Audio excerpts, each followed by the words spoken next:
বৈশাখী রেজা বর্ষা জন্ম 2011 সালের 21শে এপ্রিল মানিকগঞ্জের শিবালয় উপজেলার ছোট বোয়ালি গ্রামে। পিতা মোহাম্মদ রেজাউল করিম উজ্জ্বল, মাতা পারভিন আক্তার সীমা। 2021 সালে বাবা মায়ের অনুপ্রেরণায় সমাজে ইতিবাচক পরিবর্তন আনার জন্য বৈশাখী রেজা বর্ষা সুবিধাবঞ্চিত সম্প্রদায়ের মানুষকে সাহায্য করতে উদ্বুদ্ধ হন।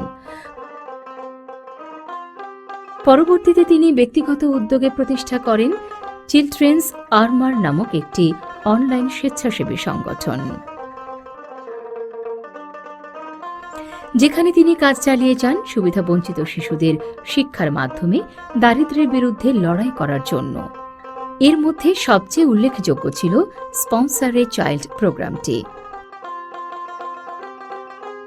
যার ফলস্বরূপ 2024 সালে বাংলাদেশে এই তরুণী বৈশাখী রেজা বর্ষা শ্রেষ্ঠ শিশু সংগঠক হিসেবে ভারতের পশ্চিমবঙ্গের কলকাতা থেকে আন্তর্জাতিক অ্যাওয়ার্ড মহাত্মা গান্ধী শান্তি পুরস্কার 2024-এ ভূষিত হন। শিশু সুরক্ষা ও সামাজিক কাজে বিশেষ অবদানের স্বীকৃতিস্বরূপ বৈশাখী রেজা বর্ষা এবছর প্রমীলা নজরুল অ্যাওয়ার্ড 2026-এ ভূষিত হন।